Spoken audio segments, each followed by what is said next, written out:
My name is Grace. I am 25 years old, and I live in a large estate overlooking the country club. I stood in the silence of my home office and stared at the large security monitor on the wall. The camera showed the front gate clearly. Two people were standing there. They looked desperate. I zoomed in on their faces. I knew them better than anyone. I saw the fear in their eyes.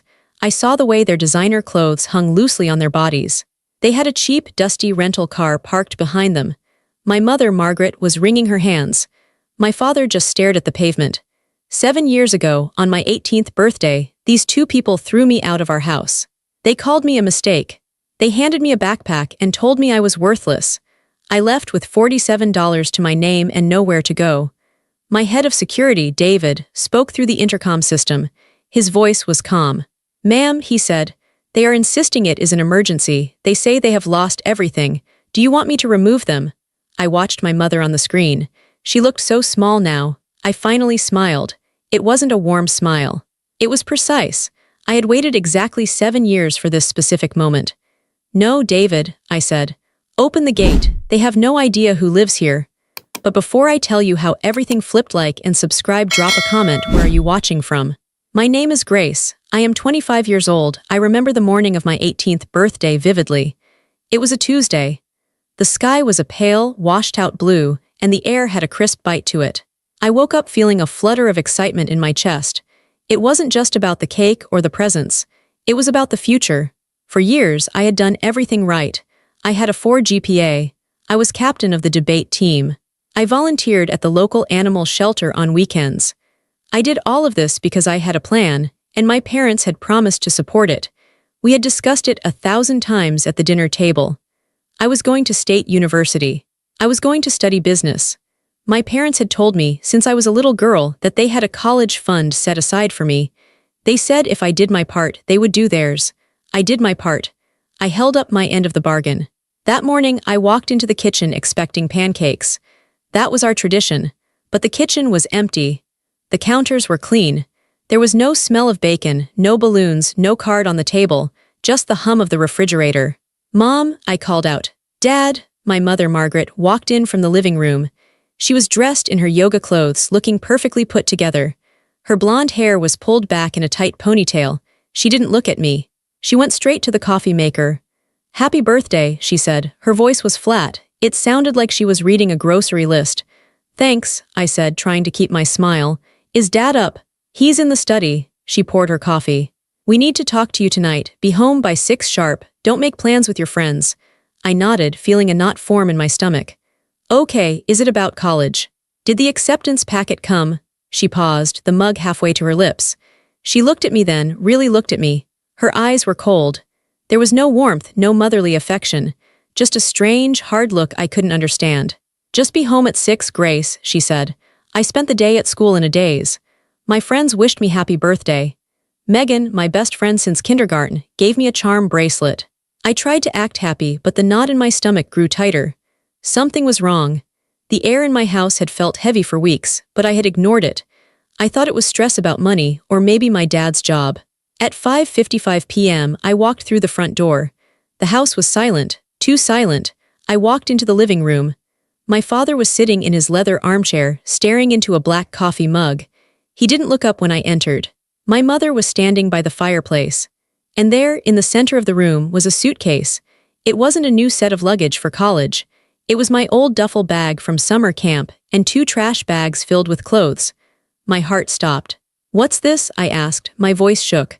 Margaret took a step forward. She didn't offer me a seat. She stood tall, her arms crossed over her chest. "You're 18 today," she said. "I know," I said. "Is we going somewhere?" "You are," she said. "We aren't." I looked at my father. "Dad," he shifted in his chair but didn't speak. He looked cowardly. That was the first time I ever saw him as a coward. He couldn't even meet my eyes. "Grace," my mother said, her voice sharp. "We've done our duty. We kept you fed and clothed until you were an adult. That legal obligation ends today." I laughed nervously. I thought it was a joke. A terrible, sick joke. "Mom, what are you talking about? What about college?" "The fund? There is no fund," she said. The room spun. "What you said?" "We spent it," she interrupted. She gestured toward the kitchen. "The renovation, the granite countertops, the new appliances, that was your fund." We decided we wanted to enjoy our home more than we wanted to pay for you to go away. But, how am I supposed to go to school? I stammered. You aren't, she said. Not on our dime. And not from this house. She reached into her pocket and pulled out a piece of folded paper. She threw it on the floor at my feet. It was a birth certificate, but it looked different. Read it, she commanded. I picked it up. My hands were trembling so bad the paper rattled. I looked at the father's name. It wasn't my dad's name, it was unknown. You were a mistake, Margaret said. The words hit me like physical blows. An affair I had 18 years ago. Your father, my husband, agreed to raise you to keep up appearances. We agreed that the moment you turned 18, the contract was up. We don't want to look at you anymore. You remind us of a time we want to forget. I looked at my dad again. Dad, is this true? Please tell me she's lying. He finally looked up. His eyes were red, but not from tears, from exhaustion, from weakness. You should go, Grace, he whispered. Go where? I screamed. Tears were streaming down my face now. I have nowhere to go. I have no money. I have nothing. Margaret walked over to the table by the door. She picked up her purse, pulled out a few bills, and walked over to me. She shoved the money into my hand. Here, she said. $47, that's what I have in cash, take it. I don't want your money, I sobbed. I want my parents. We aren't your parents, she hissed. She grabbed my arm, her nails digging into my skin. She dragged me toward the door. Get your bags, get out. If you're not off the property in 5 minutes, I'm calling the police and telling them there's a trespasser. I grabbed the duffel bag. I grabbed the trash bags. I was crying so hard I couldn't breathe. I stumbled out onto the front porch. The door slammed shut behind me. Then, the loud, mechanical click of the deadbolt. I stood there for a moment, staring at the wood grain of the door. I knocked. Then I pounded. Please, I screamed. Mom, Dad. Please don't do this. The porch light flicked off. I was alone in the dark. I looked down at my hand. I was clutching the crumpled bills. $47. I had $47, a bag of old clothes, and a heart that had just been ripped out of my chest. I walked down the driveway, my legs feeling like lead. I turned back once to look at the house. I saw the curtain move in the living room window. Margaret was watching to make sure I left. I got into my old sedan, a beat-up car I had bought with money from babysitting. It was the only thing I legally owned. I threw my bags in the back seat. I sat in the driver's seat and screamed until my throat bled. Then I started the engine and drove away. I didn't know where I was going. I just knew I couldn't be there. I spent the first night in a Walmart parking lot. I reclined the driver's seat and tried to sleep, but every noise made me jump. I kept checking my phone, praying for a text. Come home, it was a mistake, we're sorry, the text never came. The next morning, the reality set in. I needed a shower, I needed food, I needed a plan. I drove to the coffee shop where I worked part-time after school. I thought, at least I have a job. I can pick up more shifts. I can save up for an apartment. I walked in through the back door, trying to smooth out my wrinkled shirt. My boss, Mr. Henderson, was waiting for me by the time clock. He looked uncomfortable. Grace, he said, can I talk to you? Sure, I said, forcing a smile. Actually, I was hoping to pick up some extra hours if I have to let you go, he said. I froze. What? Why? I've never been late. I'm your best barista. Your mother called, he said. He wouldn't look me in the eye. She told me about the incident. What incident? She said you stole from them, he said quietly. She said you were on drugs. She said you were unstable. Grace, we handle cash here. I can't have that risk. She's lying, I shouted. Mr. Henderson, you know me. I've worked here for 2 years. She kicked me out. She's trying to ruin me. I'm sorry, Grace, he said, turning his back. Please leave your apron.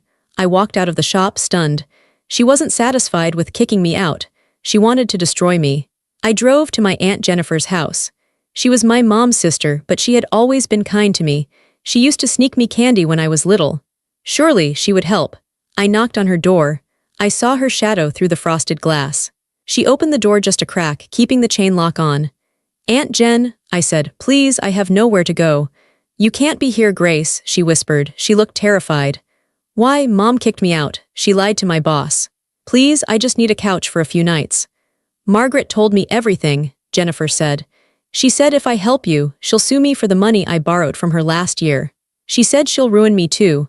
But that's crazy, I cried. Your family. I have kids to protect, Grace, she said. And then she closed the door. I was toxic. My mother had painted a target on my back, and everyone was afraid to get close to the blast zone. I called Megan, my best friend, the girl who gave me the charm bracelet just 24 hours ago.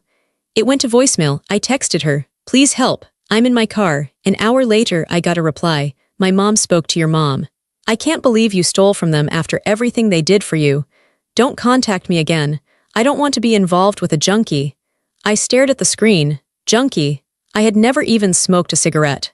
The lies were spreading faster than I could run. The final blow came 2 weeks later. I was running out of gas money. I had spent most of my $47 on cheap food and a gym membership just so I could use the showers. But then my card got declined at the gym. My parents had canceled the joint account. I went to a gas station to wash up in the bathroom sink. It was gross. The floor was sticky. I was trying to wash my hair in the sink with hand soap. I felt pathetic. My phone buzzed. It was a notification from social media.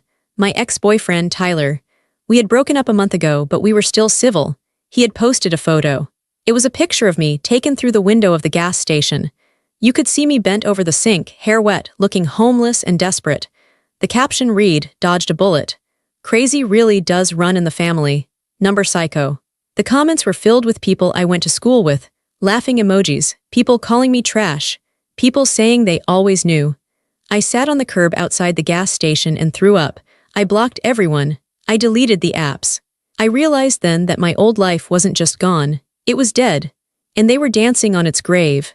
A few days later, I drove past my old house. I know I shouldn't have, but I couldn't help it. I parked down the street and watched. I saw a girl walking out of the front door.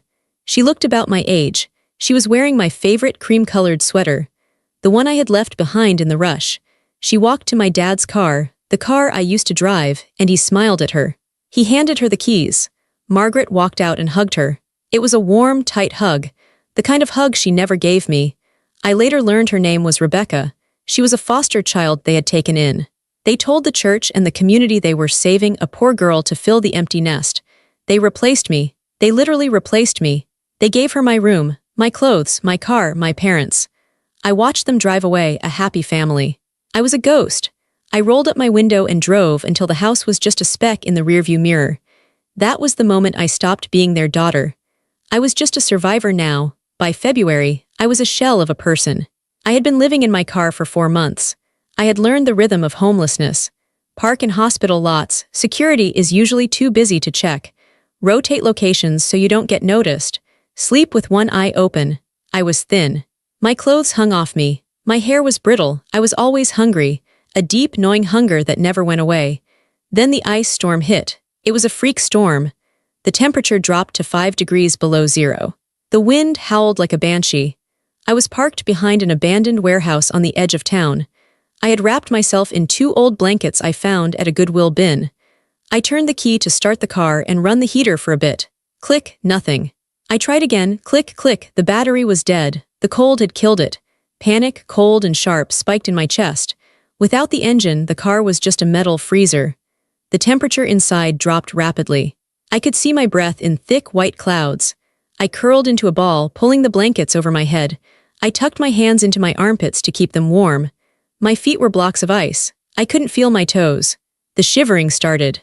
Violent, uncontrollable shaking that made my teeth chatter so hard I thought they would crack. I lay there in the dark and the thoughts came. The dark thoughts. Maybe Margaret was right, the voice in my head whispered. Maybe you are a mistake. Maybe you are worthless. Look at you. You're dying in a car behind a warehouse and nobody knows. Nobody cares. It would be so easy to just go to sleep. To stop fighting. The cold was making me drowsy. The pain was fading into a dull numbness. I closed my eyes. I saw my parents laughing with Rebecca. I saw my friends mocking me. I saw the empty space where my future used to be. Just let go, Grace, I thought, just let go. But then a spark of anger flared in my chest. It was small, but it was hot. If I died here, they won. If I died here, Margaret would play the grieving mother. She would cry at my funeral. She would tell everyone how troubled I was, how she tried to save me. She would use my death to get more sympathy. No, I sat up. The movement was agonizing. My joints were stiff. No, I said out loud. My voice was a croak. I will not give her the satisfaction. I was not a mistake. I was not worthless. I was Grace. And I was going to live. I forced myself to move. I rubbed my arms. I did tiny crunches in the seat to generate body heat.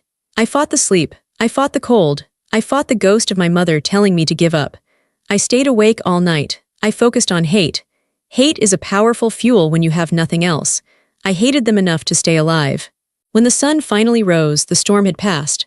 The world was covered in white ice, beautiful and deadly. I knew I couldn't stay in the car. I would freeze to death tonight if I didn't find warmth. I grabbed my backpack. I left the car. I left the trash bags of clothes. I just took what I could carry. I walked. My boots were thin, and the ice crunched under my feet. The wind cut through my jacket. I walked for 3 miles toward the only lights I saw on the highway. It was a diner, Sarah's 24-hour Eats.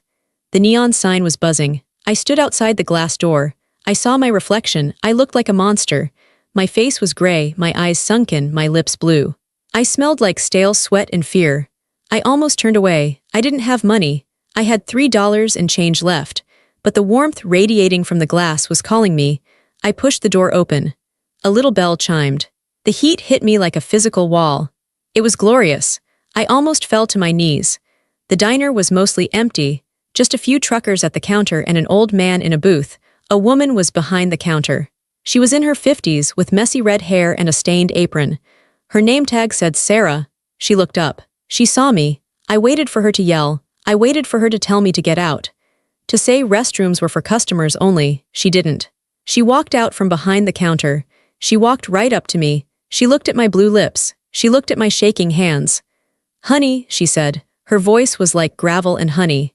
"You look like you went 12 rounds with a polar bear." I have $3, I stammered. "Can I just sit for a coffee?" "Put your money away," she said sternly. She guided me to a booth in the back near the heater. "Sit. Don't move." She disappeared into the kitchen. She came back 2 minutes later with a bowl of potato soup, a grilled cheese sandwich, and a mug of hot chocolate with whipped cream. "Eat," she ordered. I ate. I ate like an animal. I didn't care about manners.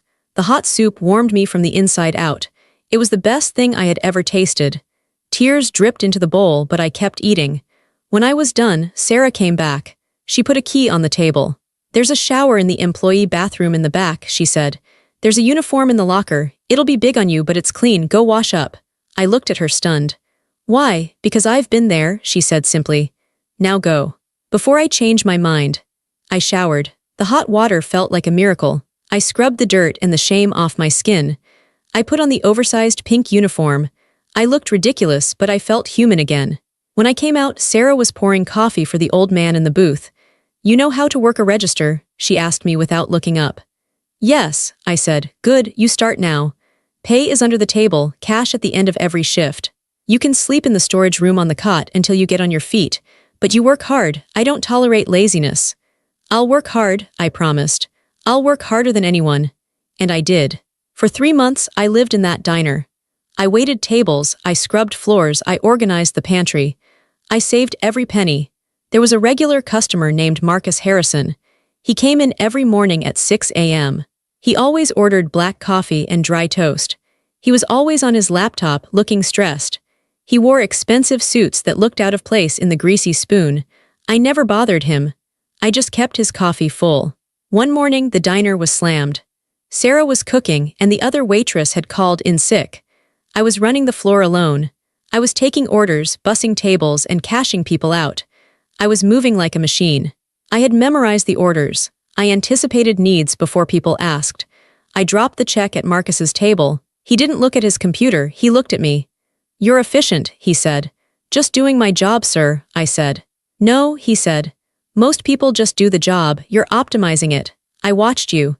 You grouped your trips to the kitchen to save steps. You memorized 4 orders at once to save writing time. You're processing data in real time." I paused. "It's just waitress math." "It's logic," he said. He closed his laptop. "I have a startup. We're drowning in logistics. I have a dozen guys with Ivy League degrees who can't organize a lunch order, let alone a database. You have something they don't." "What's that?" I asked. "Hunger," he said. "And I don't mean for food. I mean you have something to prove." He pulled a business card out of his pocket and slid it across the table. "I need an assistant, someone who can organize chaos. It pays double what you make here. Plus benefits." I looked at the card, Harrison Tech. "I don't have a degree," I said. "I don't even have a permanent address." "I don't care," Marcus said. I care that you didn't let that coffee pot get empty once in 2 hours during a rush. Be at my office Monday at 8 a.m. He left $100 tip and walked out. I held the card in my hand. It felt heavy. It felt like a key. Sarah walked up behind me and looked at the card. She squeezed my shoulder. "Fly, little bird," she whispered. That was the beginning. That was the moment the victim died and the fighter was born. I walked into the Harrison Tech building on a Monday morning. I was wearing a black pantsuit I had bought at a thrift store for $12. It was a little too big in the shoulders, but I had pinned it on the inside so it wouldn't look sloppy. The office was nothing like the diner. It was made of glass and steel. It smelled like expensive cologne and ozone. Everyone walked fast. Everyone looked important. Most of the employees were men in their 20s. They wore vests and rolled up their sleeves. They talked about synergy and deliverables. They had degrees from schools I could never afford to visit, let alone attend. They looked at me like I was the cleaning lady. I didn't mind. I was used to being invisible. Marcus didn't treat me like invisible, though. He pointed to a desk right outside his glass office. "Sit there," he said. "Don't let anyone in unless they have an appointment. And organize this mess." He pointed to a digital folder of contracts and schedules that was a disaster. I got to work. I didn't talk to anyone. I didn't take lunch breaks. I ate an apple at my desk and kept typing. I treated the data like I treated the dinner rush at Sarah's. Everything had a place. Everything had a flow. If something blocked the flow, I fixed it. 3 weeks later, I was in a meeting. I wasn't supposed to speak. I was just there to take notes. Marcus was arguing with his lead developers. They were trying to build a scheduling system for hospitals, but it kept crashing.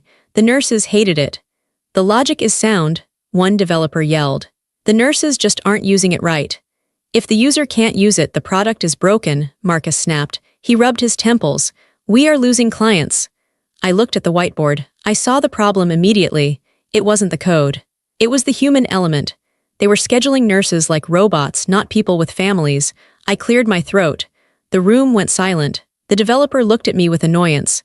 "You have something to say, assistant?" he sneered. "Yes," I said. My voice was steady. "You have the shift changes set for 7 a.m. and 7 p.m., but the bus schedules in the city don't align with that. The nurses are late because of public transit, not because they are lazy. And you don't allow swapping shifts without manager approval, which takes 2 days. If a kid gets sick, they just call out, 'You need a peer-to-peer swap system.'" Marcus looked at me. "Draw it." I stood up. I walked to the whiteboard. I grabbed a red marker. I drew a simple flow chart. It was the same system I used in my head to manage tables at the diner. You don't ask the manager for everything. You rely on your team. "Build this," Marcus told the developers. They grumbled, but they did it. 2 months later, the software launched. It was called ShiftEasy. It was a hit. Hospitals loved it. Nurses loved it. Marcus called me into his office. He poured 2 glasses of whiskey. It was 2 p.m. "You saved the contract," he said. "How did you know that?" "I know what it's like to take the bus," I said, "and I know what it's like to be afraid of losing a shift." "I want to make you a project manager," he said. "I'm giving you a raise, $80,000 a year." I stared at him. 80,000. That was more money than my father made. "I don't want to be a project manager," I said. He raised an eyebrow. "What do you want?" "I want to build my own app," I said. "I have an idea, but I don't know how to code." "I'll pay for your classes," Marcus said, "but you stay on my payroll until you launch." "Deal, deal." For the next year, I didn't sleep much. I worked for Marcus during the day. At night, I sat in the back of Sarah's diner with my laptop. I watched YouTube tutorials. I read textbooks I bought used online. I learned Python. I learned Java. I learned how to build a world out of zeros and ones. I built an app called MediShift. It was specifically for freelance nurses and caregivers. It connected them directly to patients who needed home care, cutting out the expensive agencies. It put the money in the workers' pockets, not the middlemen. I launched it quietly. The first week, we had 50 downloads. The second month, we had 5,000. By the 6th month, we hit 100,000 downloads. The money started coming in. Real money. I remember looking at my bank account on my phone. It said, $1,045,320. I was sitting in the diner when I saw it. Sarah poured me a refill. "Good news?" she asked. "I'm a millionaire, Sarah," I whispered. She didn't gasp. She just smiled and wiped the counter. About time, you paying for your coffee today then. I'm buying the building, I said, and I'm giving it to you. And I did. But I didn't buy a fancy car, I didn't buy designer clothes.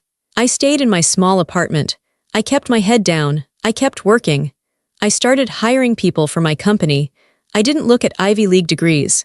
I looked for the people everyone else ignored. I hired a single mom who had a gap in her resume because she couldn't afford childcare. She became my head of HR.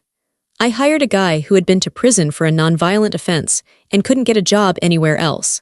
He was a brilliant coder. He became my CTO.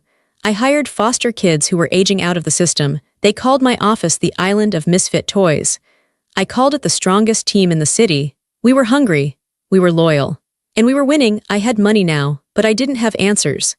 The question that haunted me every night was, why? Why did my mother hate me so much? Why did my father stand by and watch? Was I really just a mistake? I decided to find out. I hired a private investigator named Frank. He was an ex-cop who drank too much coffee and didn't ask questions. I wrote him a check for $10,000. Find out everything, I told him. Dig until your shovel breaks. 2 weeks later, Frank walked into my office. He placed a thick manila folder on my desk. He looked serious. You're not going to like this, Grace, he said. I opened the folder. The first page was a copy of my grandmother's will. My mother's mother. She had died 3 years ago. Read the highlighted section, Frank said. I read it. To my granddaughter, Grace, I leave the entirety of my estate, valued at $4 million. However, this trust is to remain secret until her 21st birthday to ensure she develops character. If, for any reason, she is abandoned or removed from the family home prior to age 21, the trust activates immediately, provided she can prove she is self-sufficient. My hands shook. She left me everything. Keep reading, Frank said. Look at the bank transfers. I flipped the page. There were records of withdrawals, hundreds of thousands of dollars. Your mother, Margaret, had power of attorney over your grandmother in her final years, Frank explained. She was draining the accounts. She stole about $400,000 before your grandmother died. She knew that when the will was read, you would get the rest, and an audit would expose her theft. I felt sick. So she kicked me out. To hide the crime, Frank said. If you were gone, if you were a runaway or a drug addict who couldn't be found, she could challenge the will. She could claim you were unfit. She's been living off your money, Grace. The kitchen renovation, your money, the cars, your money, the new daughter. Rebecca, I said. Yeah, Rebecca. Frank pulled out a photo. It was a picture of Rebecca, the girl who replaced me. She looked terrified in the photo. She had a bruise on her arm. I tracked her down. She's not doing well. She wants to talk to you. I met Rebecca at a park. She was 19 now. She looked thin and tired. She was wearing a coat that used to be mine. When she saw me, she started crying. I'm sorry, she sobbed. I'm so sorry, Grace. It's not your fault, I said. I sat beside her on the bench. Tell me what's happening. They're monsters, she whispered. At first it was great. They bought me things. They took photos for Facebook. They told everyone how they saved me. But as soon as the likes stopped coming, Margaret changed. She started hitting you, I asked. Rebecca nodded. She pulled up her sleeve. There were fresh bruises. She says I'm ungrateful. She says I eat too much. She makes me sleep in the basement now because she wants to turn my room into a guest suite. And your dad? He just watches TV. He turns up the volume so he doesn't hear the yelling. Rage. Pure, cold rage filled my veins. It wasn't the hot anger I felt in the ice storm. This was different. This was the anger of a judge delivering a sentence. They didn't just replace me, I said. They are using you. Just like they used me. They're broke, Grace, Rebecca said. Margaret spent all the money. She got involved in some crypto investment scheme. They're terrified. They're taking out loans in my name. I took Rebecca's hand. Pack your bags, I said. Tonight, leave the window open. I'm getting you out. Where will I go? She asked. You're coming with me, I said. I have a big house, and I have a really good lawyer. I got Rebecca out that night. I set her up in a guest room in my new apartment. I got her a therapist. I hired a lawyer to clear her credit history and file for emancipation and damages against my parents. But I wasn't done with Margaret and my father. My company, MediShift, was valued at $200 million. I had investors lining up. I had cash. Liquid cash. I called my financial advisor. Who holds the mortgage on 42 Oak Creek Lane? I asked. That was my parents' address. It's a bundle of distressed assets held by a smaller lender, Sun Valley Finance, he said. By Sun Valley Finance, I said. The whole company, today. Grace, that's a bad asset. They have too much bad debt. I don't care about the debt, I said. I care about the paper, buy it. By Friday, I owned the mortgage on my childhood home. I looked at the files. My parents hadn't paid their mortgage in 6 months. They were drowning. They had applied for an extension. I approved it. I let them think they were safe. I wanted them to feel comfortable. I wanted them to think they had gotten away with it. Then, I watched their crypto scam collapse. Frank kept me updated. The investment Margaret had poured everything into, including the money she stole from the grandmother, went to zero overnight. They were desperate. They started selling things. The furniture, the jewelry. Then, the country club membership. I knew my mother loved that country club. It was her symbol of status. She had spent her whole life trying to be accepted by the rich women there. They had rejected her for years, but she kept trying. The estate right above the country club went for sale. It was the biggest house on the hill. It looked down on the golf course. It looked down on everyone. I bought it. I paid in cash. I moved in. I hired security. I installed the cameras. Then, I made my move on the parents. I instructed my team at the mortgage company to call in the loan. No more extensions. Immediate repayment of the full principal or foreclosure within 24 hours. They didn't have the money. Obviously, they were evicted. I didn't go to watch. I didn't need to. I knew what it looked like. The sheriff, the locks changing, the neighbors watching from behind their curtains. The shame. They had nowhere to go. They had burned every bridge. Aunt Jennifer wouldn't help them. She knew the truth now. Their friends at the church had abandoned them when the rumors of abuse surfaced. They were alone. They found out who bought the big house on the hill. They didn't know it was me. They just heard a wealthy investor had moved in, a wealthy investor who was known for philanthropy. They thought they could beg. They thought they could play the victim one last time, so they drove their rental car up my driveway, and I was waiting. Open the gate, I repeated to David. I watched the heavy iron gates swing open. My parents drove their dusty car up the long, winding driveway. They parked next to my Range Rover. They looked at the fountain in the courtyard. They looked at the marble columns. I walked downstairs. I didn't dress up. I wore jeans and a simple black t-shirt. I was barefoot. This was my house. I didn't need to impress anyone. I stood in the doorway. David stood behind me, arms crossed. My mother got out of the car first. She looked old. The 7 years hadn't been kind to her. Her face was lined with stress. Her hair was graying at the roots. She looked up. She saw me. She froze. Her mouth opened, but no sound came out. My father got out. He squinted at me. He dropped his keys. Grace, he whispered. Hello, Margaret. Hello, Dad, I said. My voice was calm. It didn't shake. You live here, Margaret stammered. She looked around, confused. But I'm what? I asked. Worthless, a mistake, a drug addict. No, she cried. She immediately switched into her act. Tears filled her eyes instantly. Oh, Grace. My baby, we've been looking for you. We were so worried. She ran toward me, arms open. Don't, I said. I didn't raise my voice. I just held up a hand. She stopped. We missed you so much, she sobbed. We made a mistake. We were stressed. We didn't mean it. We've been praying for you every day. Stop lying, I said. I know about Grandma's money. I know about the theft. I know about Rebecca. Margaret's face went pale. The tears stopped instantly. The mask slipped. You ungrateful brat, she hissed. We gave you life. We put a roof over your head for 18 years. You owe us. I owe you, I laughed. It was a dry sound. Let's talk about debts. I pulled a piece of paper from my pocket. I bought your mortgage, I said. I'm the one who foreclosed on you, my father gasped. You did this to us. Yes, I said. And I have the police report from Rebecca. She's safe, by the way. She lives in the east wing of this house. She's going to college next year. I'm paying for it. You stole our daughter, Margaret screamed. I saved her from you, I corrected. We are destitute, my father shouted. He looked angry now. We have nothing, you have all this. This palace, you have to help us. It's the law, it's moral. Moral, I asked. You threw me into an ice storm. You let people believe I was a junkie. You destroyed my reputation. You stole my inheritance. We are your parents, Margaret shrieked.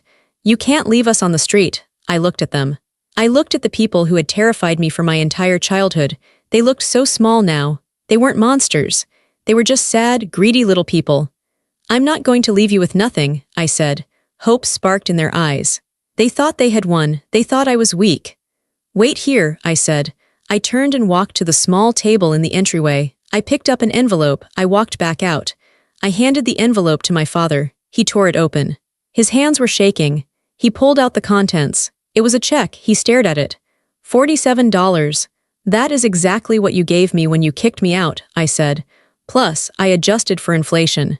So technically, I'm being generous. Is this a joke? Margaret screamed. She lunged at me. David stepped forward. He didn't touch her. He just blocked her path. He was 6'4". Margaret stopped. It's not a joke, I said. It's closure. I owe you exactly what you gave me. Nothing more, nothing less. I looked at David. Escort them off the property. If they return, arrest them for trespassing. Grace, my father yelled as David herded them toward their car. Grace, please.